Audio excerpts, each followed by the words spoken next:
I call Amy Adams. Thank you, Mr Speaker, and I'm going to take a call on this third reading of the taxation, budget measures and annual rates bill. And just before I talk about some of the specific measures in the bill, sir, I just want to have a few introductory comments to set the context within which those changes are made. And as this has been a wide-ranging debate, I'm sure you'll indulge me, sir, for a few moments.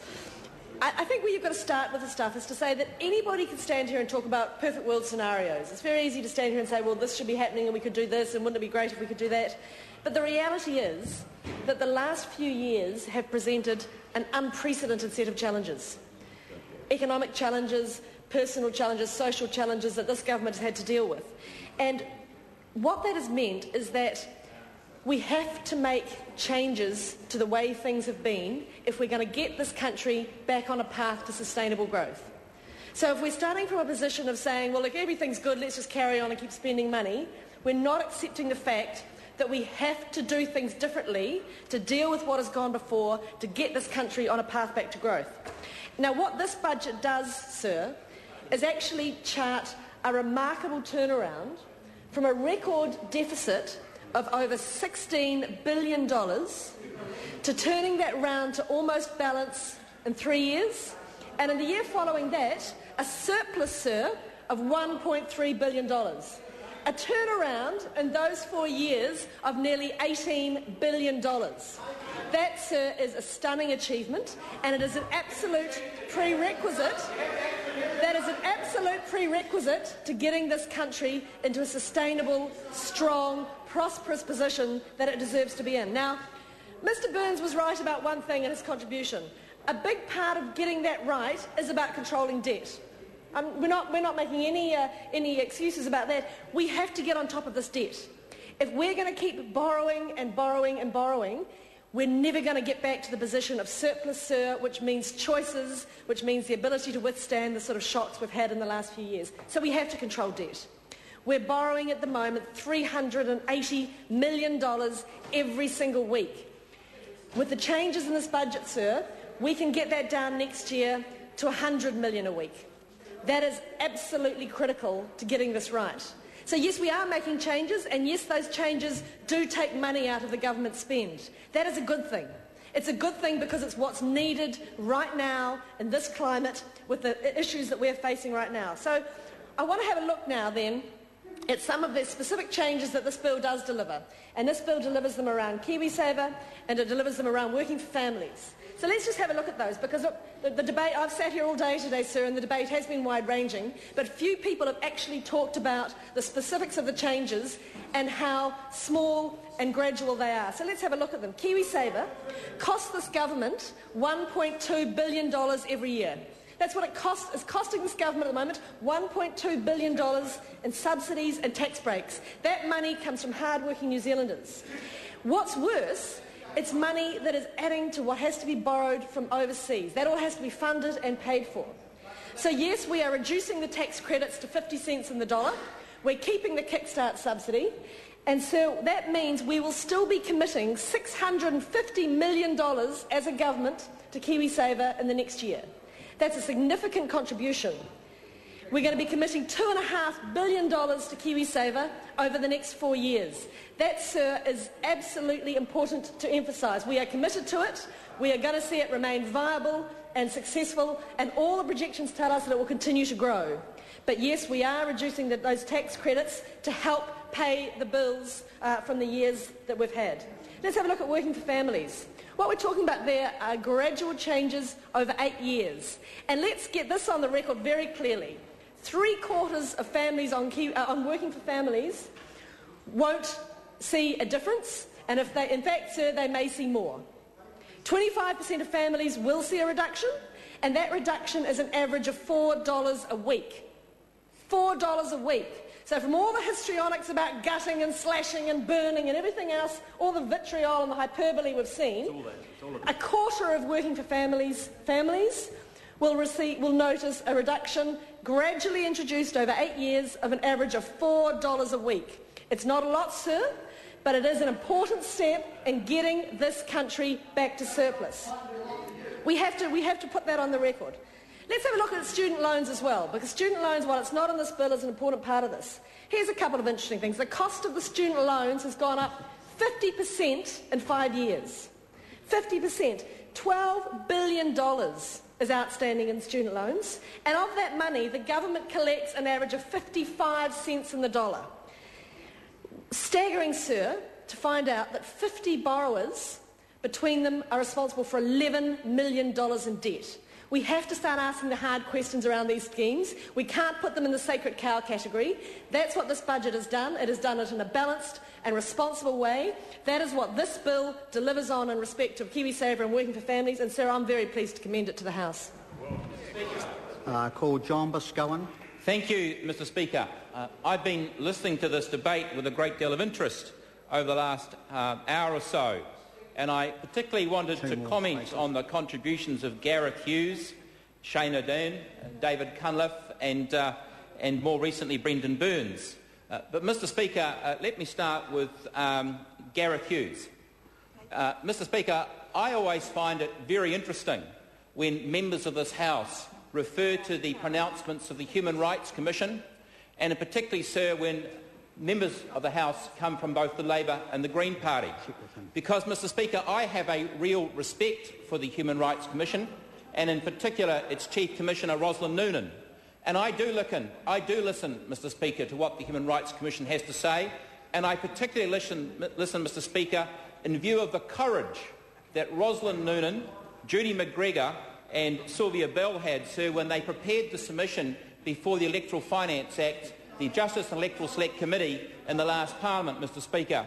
And I'd like to remind Mr Gareth Hughes what the Human Rights Commission said in respect to that bill.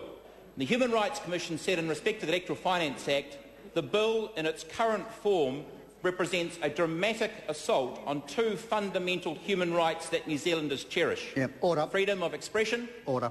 This has got nothing to do with the taxation bill, and I'll ask the member to come back to what this bill is about. We're speaking here in the third reading on the report back from the committee stages. Those are the points that need to be canvassed in this speech. Honourable John Boscawen. Thank you, Mr Speaker, and I do understand that. And the reason I thought it was important to put Mr Gareth Hughes' criticism in context, Mr Speaker, is that the Human Rights Commission has come out and spoken out against the proposal to restrict the ability of those over the age of 55 to borrow for living costs when they are studying. And they won't be restricted to borrow money for their fees, but they will be required, Mr Speaker, there'll be restrictions placed on the ability to borrow for living costs. And what I wanted to say, Mr Speaker, is while the Human Rights Commission has come out against that, I would say to the members of the Commission that there is a cost for everything. There is no free lunch. And there's some $15 million a year, sir, borrowed for living costs by those over the age of 55, sir, as contained in this budget, sir, that has to be paid for someone. And, sir, as I'm going to go on to point out, Mr Speaker, the people who pay, the people who get the least from this budget, sir, are the most disadvantaged. The people, sir, are the bottom of society. The people who actually haven't got the money to contribute to KiwiSaver, sir, but are required to pay taxes. If not income tax, Mr Speaker, certainly GST on the food and the clothes they purchase to subsidise, sir, those who can go to university. In the same way, Mr Speaker, those same people on low incomes, those same disadvantaged people, Mr Speaker, have to subsidise those, sir, who enjoy unlimited superannuation into their 80s, when those, sir, who are not as well off have lower life expectancies. Mr Speaker, the other comment that Gareth Hughes made, sir, is he continually refers to paying subsidies to polluters. You constantly hear from the Green Party this constant refrain that we're paying subsidies to polluters. And the Green Party, Mr Speaker, seem to think that the more times they say it, the more it will be true. But the tragedy, Mr Speaker, is that is not true. And I suspect, Mr Speaker, most of the members in this House don't actually understand that. And I'd like to explain. Because the emissions trading scheme, which is an item in this budget, Mr Speaker, the emissions trading scheme we're talking about this budget, Mr Speaker, Brendan Burns... Order. We're talking about taxation matters which are in the bill. This is not about an emissions trading scheme. I'll ask the member to confine his comments to the contents of the bill. The Honourable John Boscawen. Well, Mr Speaker, The reason, sir, may I suggest to you, the reason that we're having to make the reductions in the subsidies on KiwiSaver, sir, is because of what government is spending in other areas. Maybe we would not need to actually be legislating for these cuts, sir, in these subsidies if the government wasn't wasting money in so many other areas, Mr Speaker. And I note there on page 179, buried under heritage, culture and recreation, and Brendan Burns would have us believe that heritage, culture and recreation is the rebuilding of Christchurch, you will actually find Kyoto Protocol and Emissions Trading Scheme. And what a great place for the government to bury that, Mr Speaker. What a great place for the government to bury the fact we're spending $1.2 billion, Mr Speaker, and we're having to cut other government services. Mr Speaker, let me refer to the comments of Shane Ardern speaking on this budget. And Mr Ardern said that he was very proud to represent a farming electorate with a very large number of dairy farmers. He actually said he was a dairy farmer himself. And he will know, sir, given that he's a dairy farmer himself, that dairy farmers pay about $3,000 a year on the emissions trading scheme. And I thought it was particularly interesting, Mr Ardern said, that the solution is tax the productive sector, tax farmers more and it will fix the economy. And the National Party seems to think that's actually true, Mr Ardern, because that's exactly, sir, what the emissions trading scheme does, sir, and it's why, sir, we're actually having to discuss the cuts in the KiwiSaver contained in this budget. Mr Speaker, let's look at the contribution of David Cunliffe. Mr Cunliffe, like so many in this House, think that this is a debate between the National Party and the Labour Party. There is no alternative. So he waxed lyrical, Mr Speaker, about the fact that some pollster is showing that 48% of people believe that this government is going down the wrong track and only 32% believe it's going down the right track. That's what he said, and he said, sir, as sure as night follows day, when the number of people believe this government is going down the wrong track, more people believe it's going down the wrong track, sir, than the right track, there'll be a change of government. Well, sir, the ACT Party believes this government is going down the wrong track, Mr Speaker. The ACT Party, while it will be supporting the changes in this bill, sir, the changes, sir, in the KiwiSaver subsidies, the other taxation changes in this bill, sir, we're supporting it, sir, because we have a confidence and supply agreement with the government, and we do not believe these changes go far enough, Mr Speaker. We absolutely don't. We think this is a lost opportunity. And just an exact, Mr Cunliffe said he'd been waiting 3 years for a budget from the National Party that would give some vision and some courage. Well, sir, the members of the ACT Party haven't been waiting 3 years, they've been waiting 18 years. 18 years, sir, for a budget that can lay down some foundations, that can actually make some significant increases in the productivity of New Zealand. Some significant increases in the productivity of New Zealand. Sir, there are a number of things to commend this budget. Yes, we're returning to surplus. Yes, we're returning to surplus by 2014, or shall I say we are projected to return to surplus. Those projections, of course, are based on, yes, hope. That's exactly what it is, Mr Barker. It's hope. Because, sir, those projections are based on rising incomes, on growth of some 3 or 4%, sir, in that 2014 year. And as the commentators have said in the media this morning, Treasury have been forecasting growth, sir, of much higher levels than we currently have. And they're forecasting that time at a, sir, when we've got massive world uncertainty. The US dollar has massively devalued, Mr Speaker, and this is very much a hope budget. Sir, in the same way that this is another lost opportunity.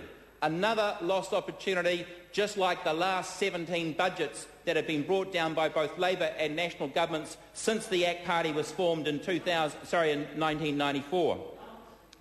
Sir, we've been talking about the cut in the subsidies to KiwiSaver. One of the fundamental points of this bill, and Amy Adams made it's gradual. Certainly the changes in working for families are gradual. But, sir, who is it that can actually save the money? Who are the people who can save together currently the 2 and now to be 3%? Are there many, sir, on low incomes, people working for minimum wage? Are they in a position where they can save 2 or 3%, Mr Speaker? I suspect not, Mr Speaker, but they are the people who will be paying the taxes, Mr Speaker, to subsidise those who can. And one of the reasons, sir, that we oppose it is that we don't think you need to have those incentives. We don't